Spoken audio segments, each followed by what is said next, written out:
हरिः ओम् आपादमौलिपर्यन्तं गुरूणाम् आकृतिं स्मरेत् तेन विघ्नाः प्रणश्यन्ति सिद्ध्यन्ति च मनोरथाः। श्रीगुरुभ्यो नमः। परमगुरुभ्यो नमः। श्रीमदानन्दतीर्थभगवत्पादाचार्यगुरुभ्यो नमः। मन्मनोभीष्टवरदं सर्वाभीष्टफलप्रदं पुरन्दरगुरुं वन्दे दासश्रेष्ठं दयानिधिं विद्याविनयसम्पन्नान् शान्तादिगुणब्रह्मितान् सशास्त्रप्रवचनासक्तान् निलमिलार्यान् गुरून् भजे। पृथ्वीमण्डलमध्यस्याः पूर्णबोधमतानुगाः वैष्णवाः विष्णुहृदयाः तान् नमस्ये गुरुमम। हरिः ओं ಶ್ರೀಶಾ ಪಾಹಿ. ಅನಂತಕೋಟಿಬ್ರಹ್ಮಾಂಡನಾಯಕ ಎಂಬುದು ಶ್ರೀ ಪುರಂದರದಾಸರು ರಚಿಸಿದ ಭವ್ಯ ಗ್ರಂಥ. 180 ಗದ್ಯಗಳು. 82ನೇ ಗದ್ಯದಿಂದ 92 ಗದ್ಯದವರೆಗೆ 10 ಜನ ವರದರನ್ನು ಚಿಂತಿಸುತ್ತಿದ್ದೆವು. ಅಕ್ರೂರ ವರದ, ಅಂಬರೀಷ ವರದ, ನಾರದ ವರದ, ಪ್ರಹ್ಲಾದ ವರದ, ಗಜೇಂದ್ರ ವರದ, ಮುಚುಕುಂದ ವರದ, ಧ್ರುವ ವರದ, ವಿಭೀಷಣ ವರದ, ಪುಂಡರೀಕ ವರದ, ಪರಾಶರ ವರದ. ಈ 10 ಜನ ವರದರನ್ನು ಚಿಂತಿಸುವುದು ಅಂದರೆ ಏನು ಅಂದರೆ ಜೀವರ ಪ್ರಕರಣವನ್ನು ಅರಿತುಕೊಳ್ಳುವುದು ಎಂದರ್ಥ. ನಾವುಗಳೆಲ್ಲರೂ ಜೀವರಾಗಿದ್ದೇವೆ. ಈ ವಿಷಯವನ್ನು ಚರ್ಚಿಸುವರೆಲ್ಲರೂ ಜೀವರೇ.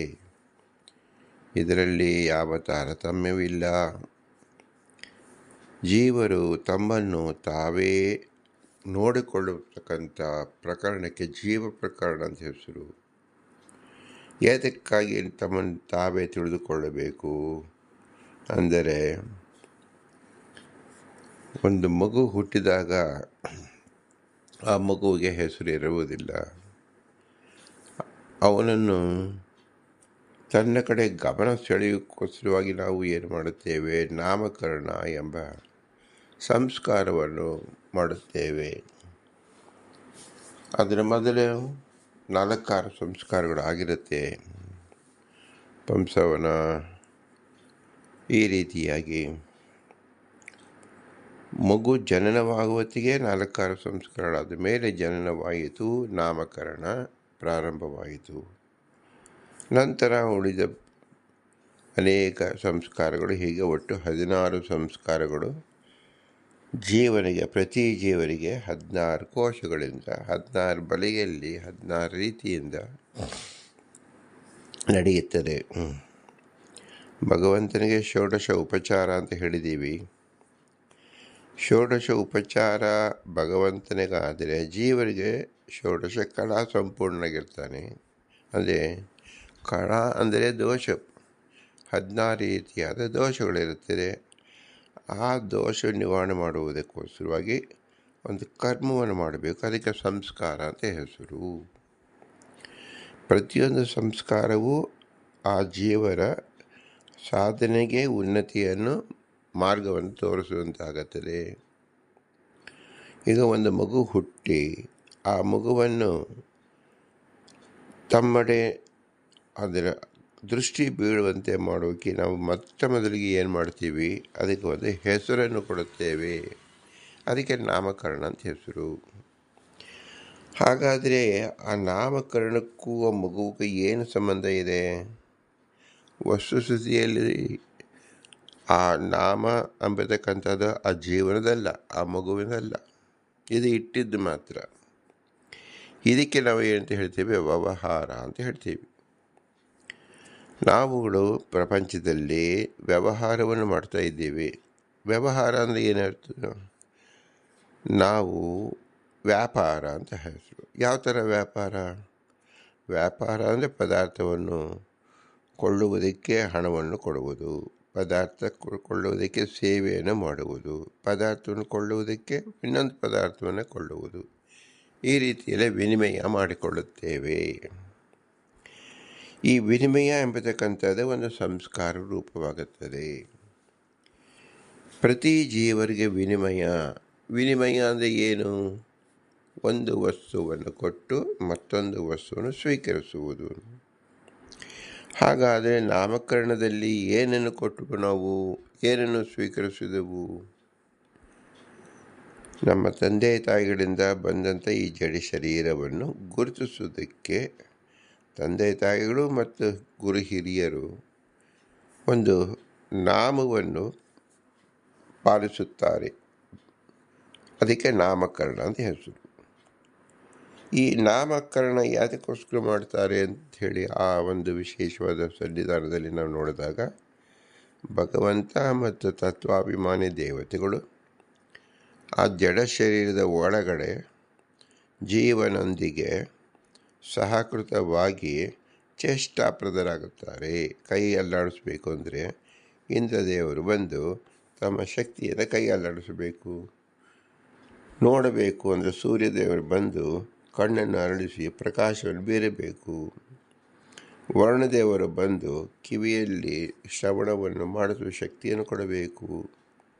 ಹೀಗೆ ನಾವು ಕೇವಲ ಹೊರಗಡೆ ಕಾಣತಕ್ಕಂಥ 10 ಇಂದ್ರಿಯಗಳನ್ನು, 5 ಕರ್ಮೇಂದ್ರಿಯ, 5 ಜ್ಞಾನೇಂದ್ರಿಯವನ್ನು ನಾವು ಮಾತ್ರ ಗುರುತಿಸುತ್ತೇವೆ. ಆದರೆ ದೇಹದೊಳಗೆ ಇರ್ತಕ್ಕಂಥದ್ದು ಅನಂತ ಸಂಖ್ಯೆಯ ನಾಡಿಗಳಿದೆ, ವ್ಯಾಪಾರಗಳಾಗುತ್ತಿದೆ. ಅದು ಮುಖ್ಯವಾಗಿ 72,000 ನಾಡಿಗಳು, 36,000 ಜೋಡಿ ನಾಡಿಗಳು ಅಂಥೇಳಿ ವೈದ್ಯಕೀಯ ಸಂಸ್ಕಾರದಿಂದ ನಾವು ತಿಳಿದುಕೊಳ್ಳಬಹುದು. ಅದನ್ನು ಶಾಸ್ತ್ರದಲ್ಲಿ ತಿಳಿಸಲ್ಪಟ್ಟಿದೆ.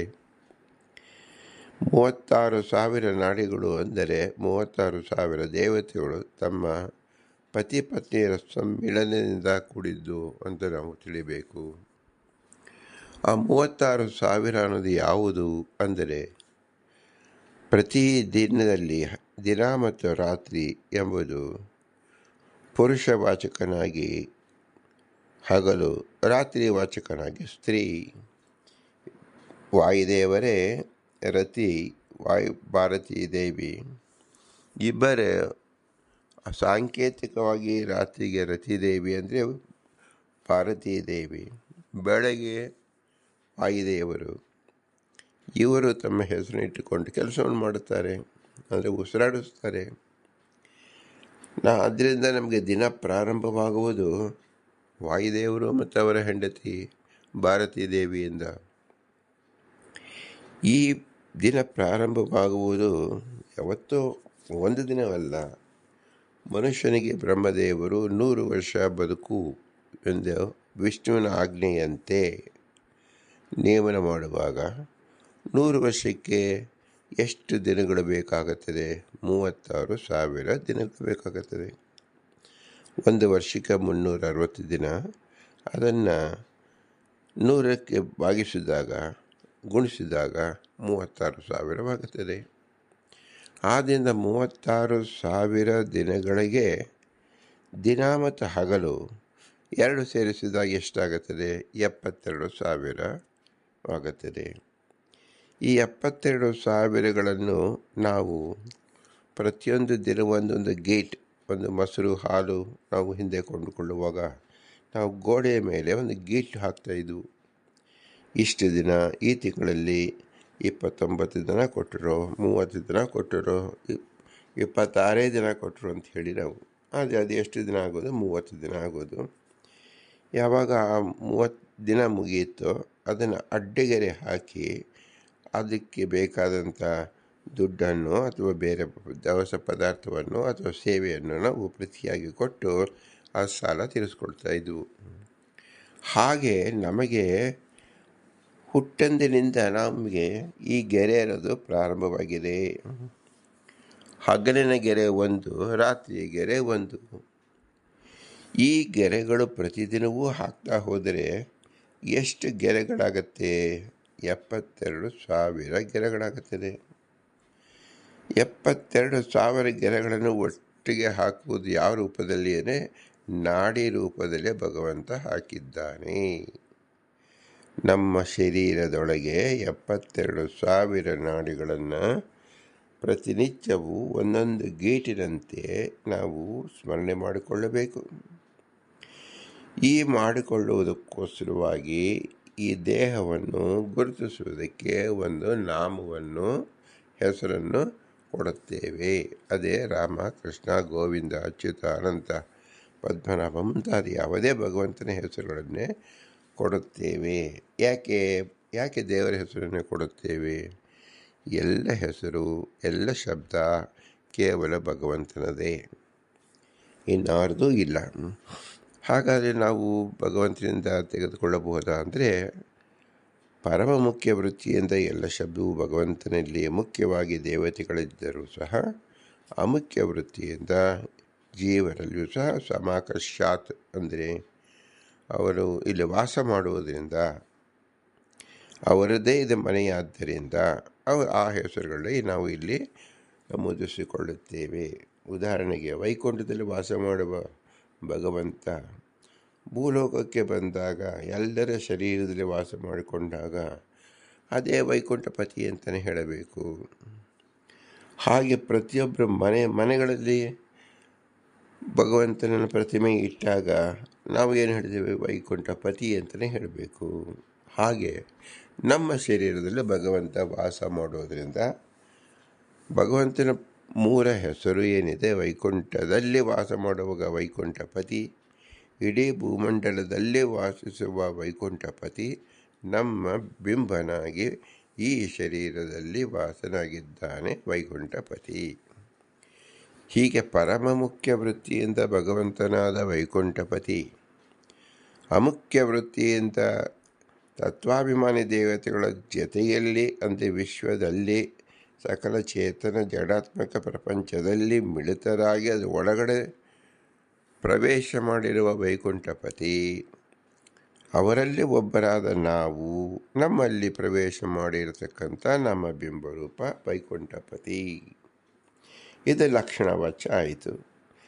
ಈ ಲಕ್ಷಣ ಇಲ್ಲದೆ ಕೇವಲ ಪದ್ಮನಾಭ, ಅನಂತ, ಸುರೇಶ, ರಮೇಶ, ಕಾಂತೇಶ ಈ ರೀತಿಯಲ್ಲಿ ನಾವು ಬೇರೆ ಬೇರೆ ಹೆಸರುಗಳನ್ನು ಪ್ರಕಾರಾಂತರವಾಗಿ ನಾವು ಗುರುತಿಸಿಕೊಳ್ಳುವುದು ಆಯಾ ತಂದೆ ತಾಯಿಗಳು ಮತ್ತು ಗುರು ಹಿರಿಯರು ನಿರ್ದೇಶನದಂತೆ ಆ ಹೆಸರುಗಳನ್ನು ನಾವು ಇಡುತ್ತೇವೆ. ಯಾವುದೇ ಹೆಸರು ಕರೆದರೂ ಸಹ ಅದು ವೈಕುಂಠಪತಿಯ ಹೆಸರುಗಳೇ ಆಗಿರುತ್ತದೆ. ಸರ್ವಾಣಿ ನಾಮಾನಿ ಎಂ ಆವಿಶಂತಿ ಅಂತ ಹೇಳಿದಾಗ, ಮಳೆಯ ನೀರು ಸುರಿದಾಗ ಎಲ್ಲ ಮಳೆಯ ನೀರು ಸಮುದ್ರವನ್ನೇ ಸೇರಬೇಕು. ಹಾಗೆ ಪ್ರತಿ ಅಕ್ಷರ, ಪ್ರತಿ ವರ್ಗ, ಕೋಶ ಏನಿದ್ದರೂ ಸಹ ಎಲ್ಲವೂ ಭಗವಂತನನ್ನೇ ಸೇರುತ್ತದೆ, ಹೇಳುತ್ತದೆ. ಆದ್ದರಿಂದ ಸರ್ವದೇವ ನಮಸ್ಕಾರ ಕೇಶವಂ ಪ್ರತಿ ಗಚ್ಚತಿ ಅಂತ ಹೇಳಿ ಸಂಧ್ಯಾವಂದನೆಯಲ್ಲಿ ಯಾಕೆ ಹೇಳುತ್ತೇವೆ? ಅಮುಖ್ಯ ವೃತ್ತಿಯಿಂದ ನಾವು ದೇವತೆಯನ್ನು ಗುರುತಿಸಿದ ಶಬ್ದವೂ ಸಹ ಭಗವಂತನದೇ.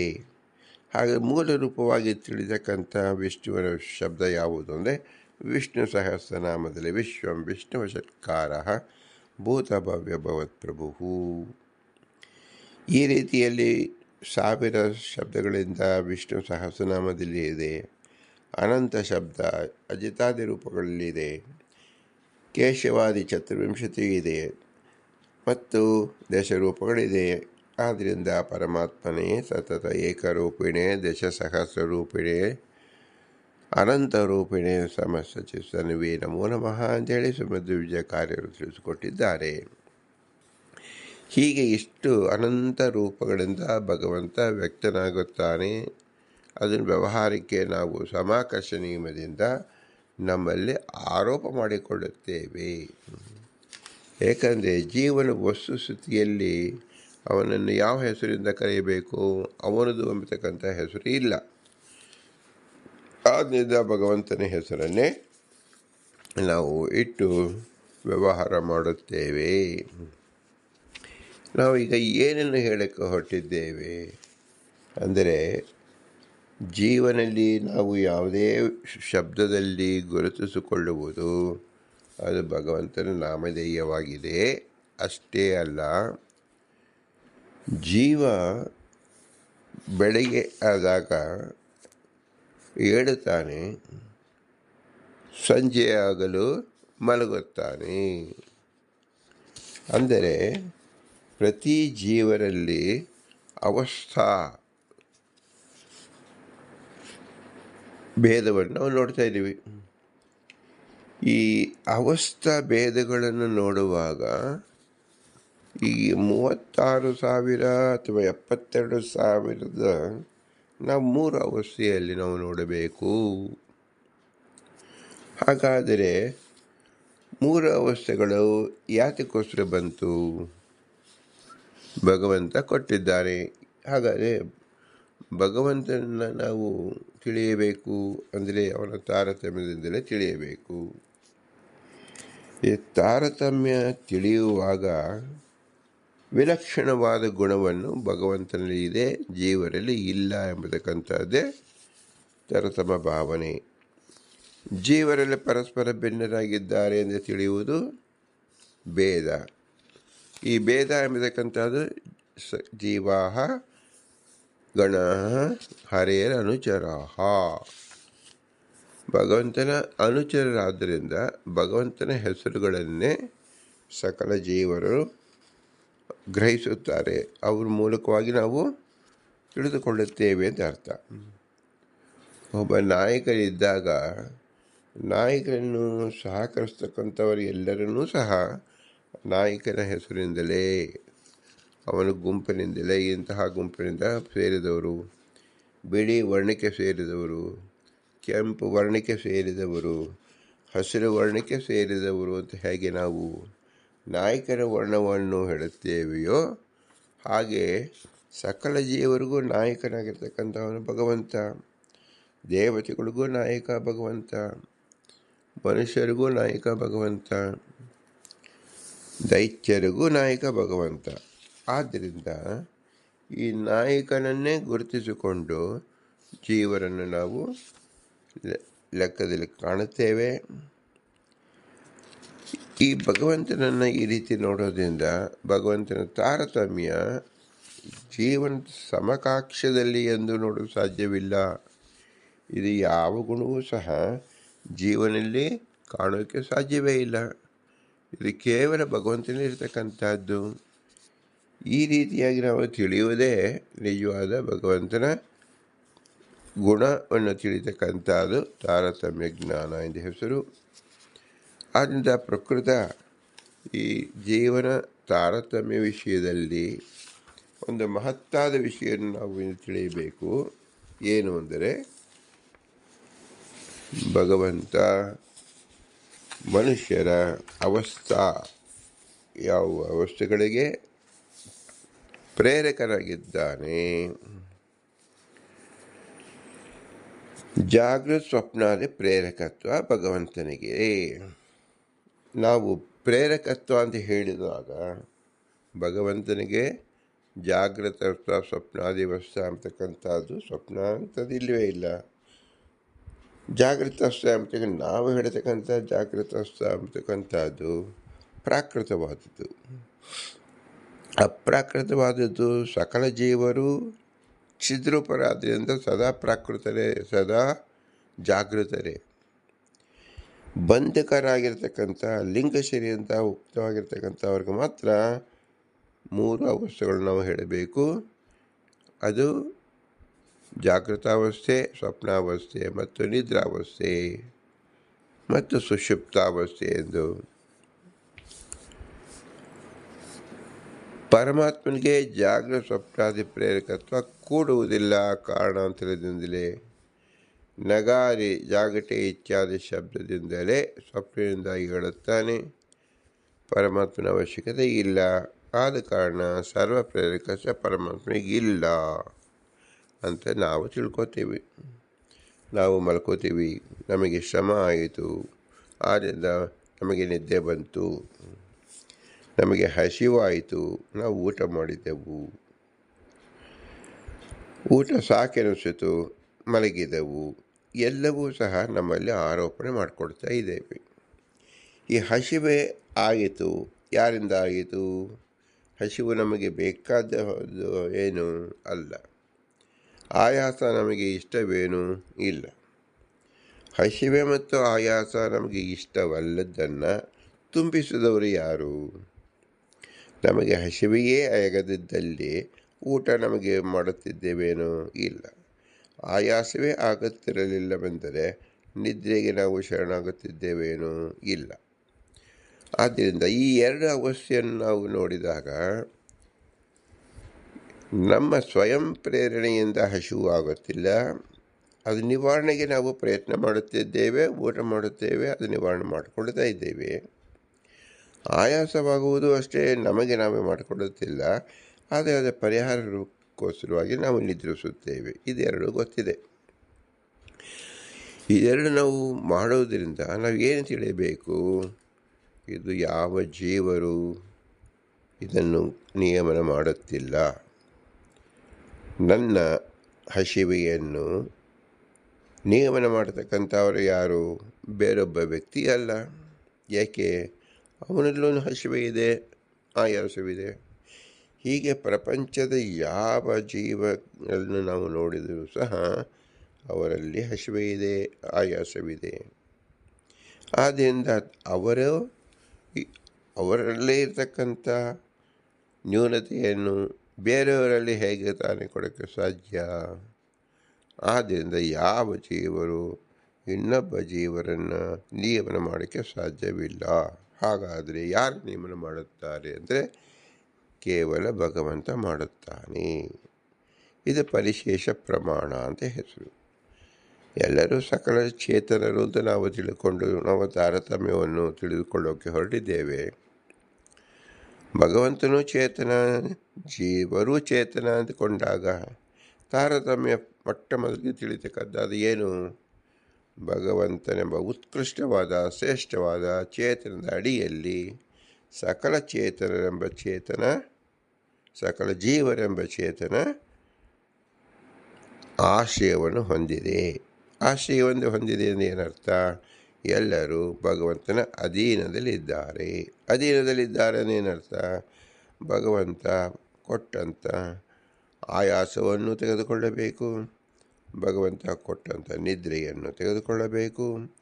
ಭಗವಂತ ಕೊಟ್ಟಂಥ ಆಯಾಸ ನಿದ್ರೆ ಹೇಗೋ ಹಾಗೆ ನಮಗೆ ಹಸಿವೆಯಾದಾಗ ಊಟವನ್ನು ತೆಗೆದುಕೊಳ್ಳಬೇಕು. ಇದು ಎರಡೇ ಚಿಂತನೆ ನಾವು ಮಾಡುವಾಗ ನಮಗೆ ಸಿದ್ಧವಾಗುವುದು ಏನು? ನಮಗೆ ಹಸಿವೆ ಮಾಡಿದ್ದು ನಾವಲ್ಲ, ನಮ್ಮೊಳಗೆ ನಿಂತು ಭಗವಂತ ಮಾಡಿದ ಎಂಬುದಕ್ಕೆ ನಮಗೆ ಕಾಣುವುದಿಲ್ಲ. ಹಾಗಾದರೆ ಯಾವರಿಂದ ನಮಗೆ ಕಾಣ್ತಾ ಇದೆ? ದೇಹದ ಇಂದ್ರಿಯಗಳಿಂದ ನಮಗೆ ಕಾಣಿಸ್ತಾ ಇದೆ. ಇಂದ್ರಿಯಗಳು ಅಂದರೆ ಏನು? ಇಂದ್ರಿಯಾಭಿಮಾನಿ ದೇವತೆಗಳ ಮೂಲಕ ಕಾಣಿಸ್ತಾ ಇದೆ ಎಂದರ್ಥ.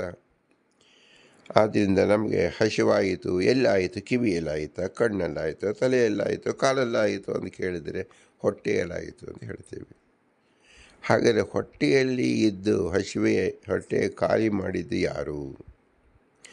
ಖಾಲಿಯಾಗಿ ತಿಂದಾಗ ಹಸಿವೆಯಾಗಿತ್ತು ಅಂತ ನಮ್ಮ ಗಣನೆಗೆ ಬರುತ್ತದೆ. ಇಲ್ಲಿ ಖಾಲಿ ಆಗಬೇಕಾದ್ರೆ ತುಂಬಿಸಿದವರು ಯಾರು? ತುಂಬಿಸುವುದನ್ನು ಹೊರಗೆ ಚೆಲ್ಲಿದವರು ಯಾರು? ನಾವು ಚೆಲ್ಲಿದೆವು ಅಂತ ನಾವು ಅಂದುಕೊಳ್ಳುತ್ತೇವೆ. ನಮ್ಮ ಯೋಗ್ಯತೆ ಇದೆಯೇನು? ತುಂಬಿಕೊಳ್ಳುವುದಕ್ಕೂ ಯೋಗ್ಯತೆ ಇಲ್ಲ, ತುಂಬಿಸಿದ್ದನ್ನು ಹೊರ ಚೆಲ್ಲುವುದಕ್ಕೂ ಯೋಗ್ಯತೆ ಇಲ್ಲ. ಆದರೆ ಇದು ನಿತ್ಯ ನಿರಂತರವಾಗಿ ನಡೆಯುತ್ತಿದೆಯಲ್ಲ, ಇದು ಯಾರಿಂದ ನಡೆಯುತ್ತಿದೆ? ಇದು ಅಭಿಮಾನಿ ದೇವತೆಗಳಿಂದ, ತತ್ವಾಭಿಮಾನಿ ದೇವತೆಗಳಿಂದ ನಡೆಯುತ್ತಿದೆ. ನೋಡಿ, ಅತ್ಯಂತ ಸೂಕ್ಷ್ಮವಾದ ಚಿಂತನೆಯನ್ನು ನಾವು ಮಾಡಬೇಕು. ನಮ್ಮ ಮನೆಯನ್ನು ಶುದ್ಧಿ ಮಾಡುತ್ತಾ ಇದೆ, ನಾವು ಮಾಡುವುದಿಲ್ಲ, ಶುದ್ಧಿಯಾಗಿದೆ. ಹಾಗಾದರೆ ಯಾರು ಮಾಡಿದರು? ಮನೆಯಲ್ಲಿ ನೇಮಕರಾಗಿರ್ತಕ್ಕಂಥ ಬೇರೆ ಜನರು ಮಾಡಿದರು, ಅದನ್ನು ಕಣ್ಣಲ್ಲಿ ನೋಡುತ್ತೇವೆ. ನಮ್ಮ ಶರೀರದ ಒಳಗೆ ನಾವು ಯಾರನ್ನು ನಾವು ನೇಮ ಮಾಡಿದ್ದೇವೆ? ಯಾರನ್ನು ಮಾಡಿಲ್ಲ. ಆದರೂ ಶುದ್ಧಿಯಾಗುತ್ತಿದೆಯಲ್ಲ.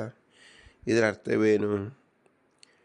ನಮಗೆ ನೇಮಕ ಮಾಡತಕ್ಕಂಥ ಶಕ್ತಿಯೂ ಇಲ್ಲ. ಯಾರನ್ನು ನೇಮಕ ಮಾಡಬೇಕು, ಏನು ಶುದ್ಧಿ ಕಾರ್ಯ ಮಾಡಬೇಕು ಎಂಬತಕ್ಕಂಥ ಯಜಮಾನಿಕೆಯನ್ನು ಹೊಂದಿಕೊಳ್ಳುವುದಕ್ಕೂ ಸಾಧ್ಯವಿಲ್ಲ. ಇದೆಲ್ಲವನ್ನು ಭಗವಂತನೇ ತನ್ನ ನಿಜ ಭಕ್ತರಾದ ದೇವತೆಗಳ ಮೂಲಕ ಮಾಡಿಸ್ತಾ ಇದ್ದಾನೆ ಎಂದು ತಿಳಿಯಬೇಕು. ಹಾಗಾದರೆ ಭಗವಂತನಾದ ಯಾತಕ್ಕೋಸ್ಕರವಾಗಿ ಮಾಡಿಸ್ತಾ ಇದ್ದಾನೆ?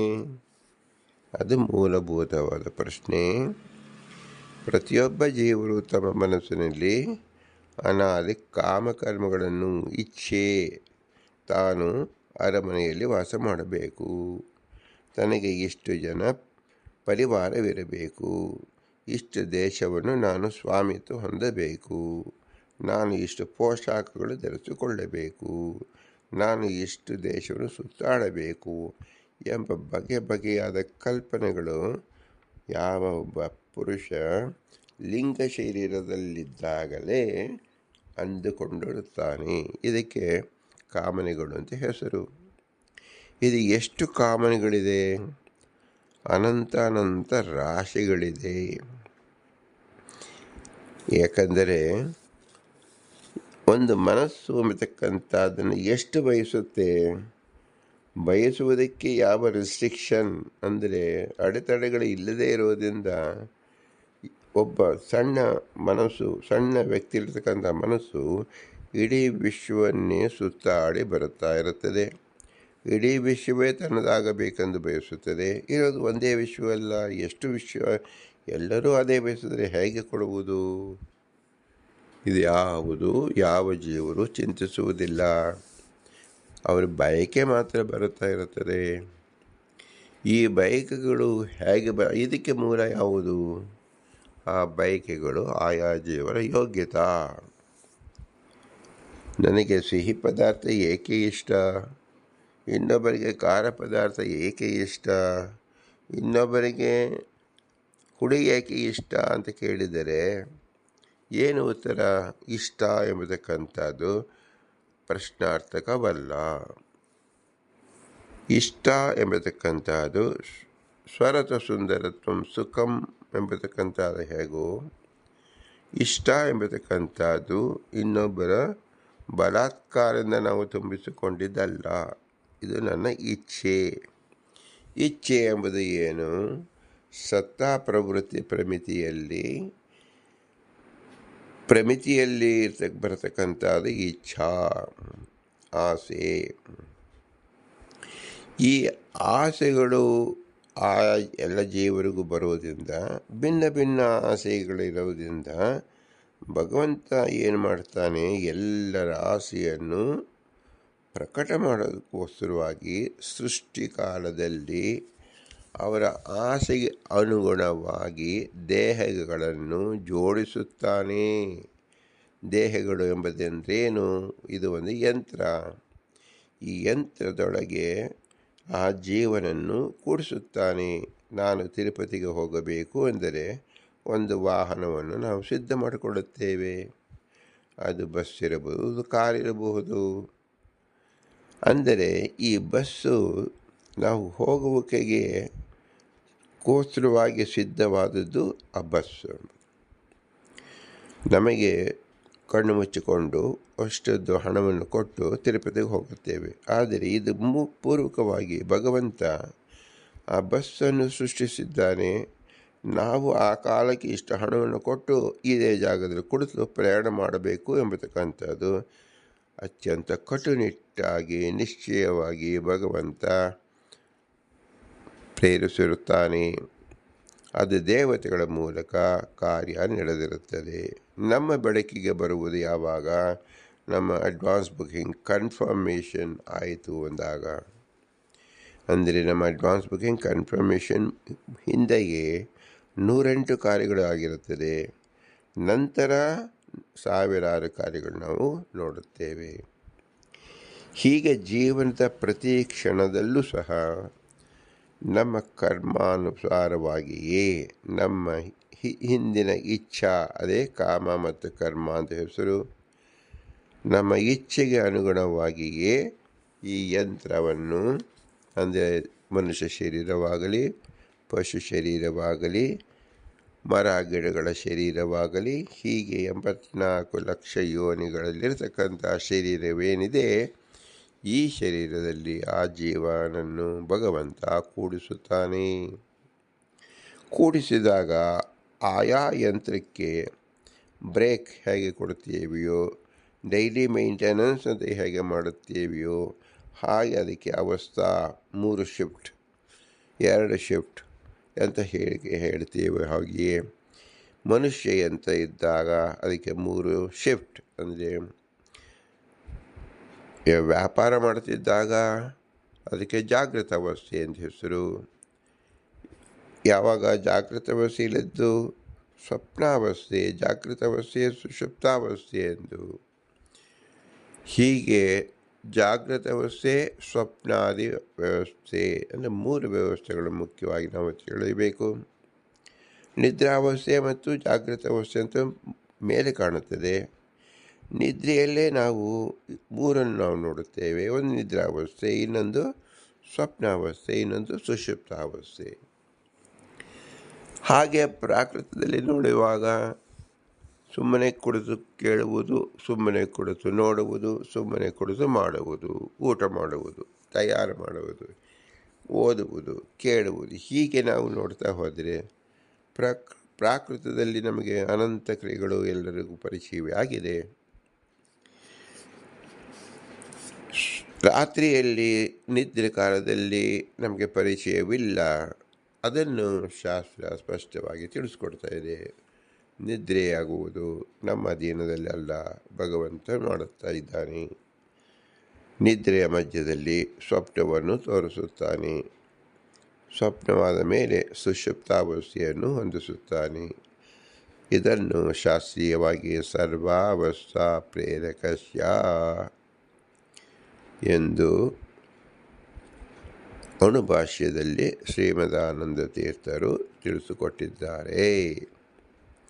ಸರ್ವಾವಸ್ಥಾ ಪ್ರೇರಕಸ್ಯ.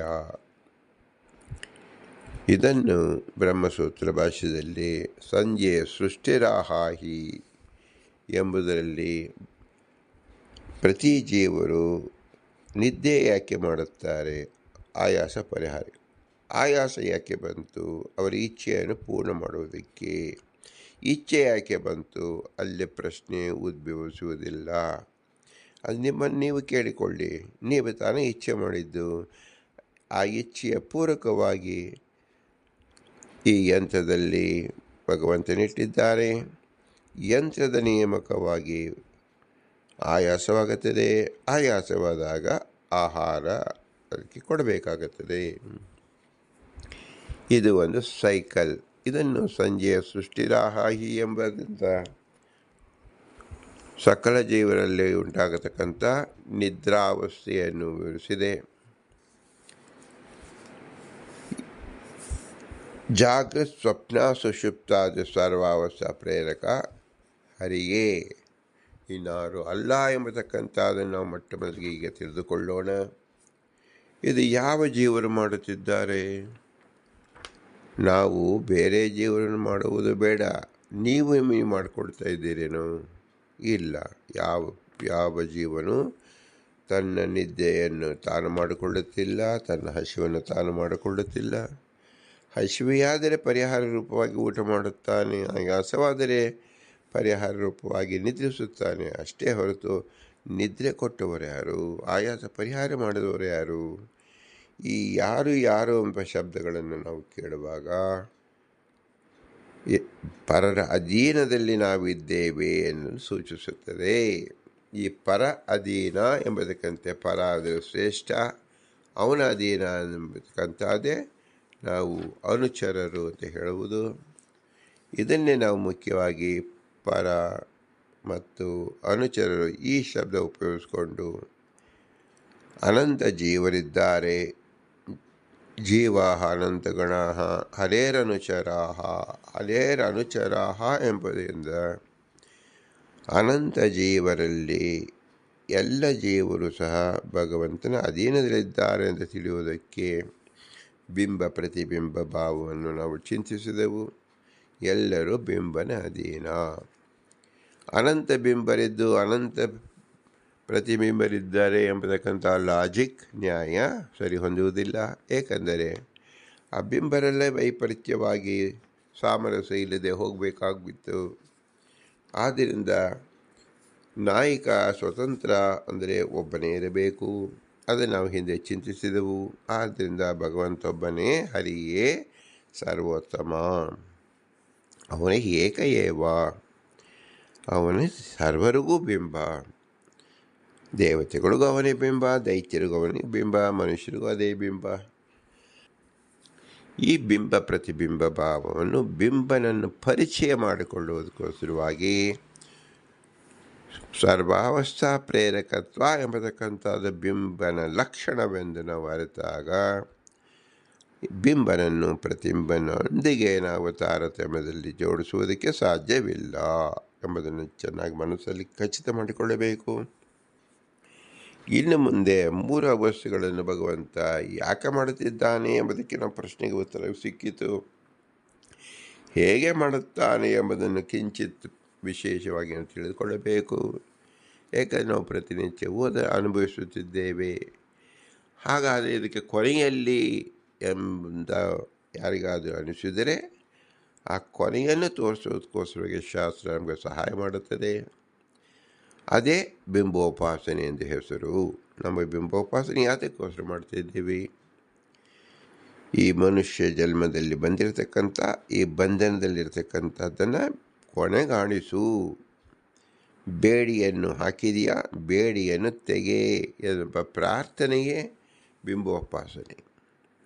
ಆದ್ದರಿಂದ ಇದಕ್ಕೆ ದರ್ಪಣ ಅಂತ ಹೆಸರು. ನಮ್ಮನ್ನು ಬಂಧಕರಲ್ಲಿದ್ದೇವೆ ಎಂಬುದನ್ನು ಮೊದಲು ಕಂಡುಕೊಳ್ಳಬೇಕು. ನಂತರ ಯಾರು ಬಂಧಕವನ್ನು ಹಾಕಿದರು ಅಂತ ತಿಳಿದುಕೊಳ್ಳಬೇಕು. ಅವರನ್ನೇ ನಾವು ಪ್ರಾರ್ಥನೆ ಮಾಡಬೇಕು, ಬಂಧನವನ್ನು ಬಿಡಿಸು ಅಂತ. ಇವರು ಮೂರು ವ್ಯಕ್ತಿ ಯಾರಾಗಿದ್ದಾರೆ ಅಂದರೆ ಕೇವಲ ಭಗವಂತನಾಗಿದ್ದಾನೆ ಎಂಬುದು ಶಾಸ್ತ್ರದಿಂದ ತಿಳಿದು ಬರುತ್ತದೆ. ಈ ತಾರತಮ್ಯ ಎಂಬತಕ್ಕಂಥದ್ದು ಭಗವಂತನ ಉತ್ಕೃಷ್ಟತೆಯನ್ನು ತೋರಿಸತಕ್ಕಂಥ ಅಮೂಲ್ಯವಾದ ಗುಣ. ಸರ್ವಾವಸ್ಥಾ ಪ್ರೇರಕಸ್ಥ ಎಂಬತಕ್ಕಂಥದ್ದು. ಇಂತಹ ವಿಶೇಷ ಗುಣವನ್ನು ಶ್ರೀ ಪುರಂದರದಾಸರು ನಮಗೆ ತಿಳಿಸಿಕೊಟ್ಟಿದ್ದಾರೆ. ಆದ್ದರಿಂದ ಅವರ ಅಂತರ್ಯಾಮಿ ಪುರಂದರ ವಿಠಲನಿಗೆ ಅನಂತಾನಂದ ನಮಸ್ಕಾರಗಳನ್ನು ಸಲ್ಲಿಸಬೇಕು. ಈ ವಿಶೇಷವಾದ ಜ್ಞಾನ ಕೇವಲ ಮನುಷ್ಯರಲ್ಲಿ ಇದ್ದಾಗ ಮಾತ್ರ ಜಾಗೃತವಾಗಿ ತಿಳಿಯಲು ಸಹಾಯವಾಗುತ್ತದೆ, ಸಾಧ್ಯವಾಗುತ್ತದೆ. ಇಂತಹ ಮನುಷ್ಯ ಜನ್ಮ ಬಂದಿದ್ದು ತಂದೆ ತಾಯಿಗಳ ಅವರ ಅನುಗ್ರಹ ಪೂರ್ವದಿಂದ. ಆದ್ದರಿಂದ ಅವರ ಅನುಗ್ರಹವನ್ನು ಸ್ಮರಿಸಿಕೊಳ್ಳಬೇಕು. ತಂದೆ ತಾಯಿಗಳ ಇರುವಿಕೆ ನೆರವಾದ ಗುರು ಹಿರಿಯರ ಅವರ ಅನುಗ್ರಹ ರೂಪವನ್ನು ನಾವು ಸ್ಮರಿಸಿಕೊಳ್ಳಬೇಕು. ಇವರಲ್ಲಿ ನಿಜವಾದ ತತ್ವಾಭಿಮಾನಿ ದೇವತೆಗಳು ನಿಂತು ನಮ್ಮ ನಾಡಿಯಲ್ಲಿ ನಾಡಿಸ್ಥರಾಗಿ ನಿಂತು ಕೃತಿಯನ್ನು ಮಾಡೋದ್ರಿಂದ ಅವರ ವಿಶೇಷ ಅನುಗ್ರಹವನ್ನು ನಾವು ಸ್ಮರಿಸಿಕೊಳ್ಳಲೇಬೇಕು.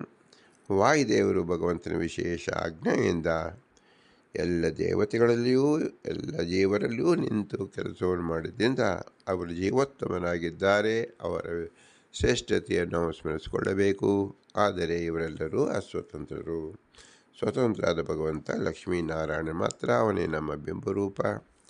ಆ ಬಿಂಬನನ್ನು ನಾವು ಹೇಗೆ ಸ್ಮರಿಸಿಕೊಳ್ಳಬೇಕು ಅಂದರೆ ಕೇವಲ ಭೂಯಿಷ್ಠಾಂತ ನಮ್ಮ ಉಕ್ತಿಮಿದೇಮ, ಭೂಯಿಷ್ಠಾಂತ ನಮ್ಮ ಉಕ್ತಿಮಿದೇಮ ಎಂದು ಹೇಳಿ ಸ್ಮರಿಸಿಕೊಳ್ಳೋಣ. ಮುಂದೆ ಭಗವಂತ ಈ ಮೂರು ಅವಸ್ಥೆಯನ್ನು ಹೇಗೆ ಮಾಡುತ್ತಾನೆ ಎಂಬುದನ್ನು ವಿಶೇಷವಾಗಿ ತಿಳಿಸಿಕೊಡಿರಿ ಪುರಂದರದಾಸರಿಗೆ ವಿನಮ್ರವಾಗಿ ಕೇಳಿಕೊಳ್ಳೋಣ. ಭಾರತೀಯರ ಮುಖ್ಯ ಪ್ರಾಣ ಶ್ರೀಕೃಷ್ಣಾರ್ಪಣ. ಹರಿ ಓಂ, ಹರಿ ಓಂ, ಹರಿ ಓಂ.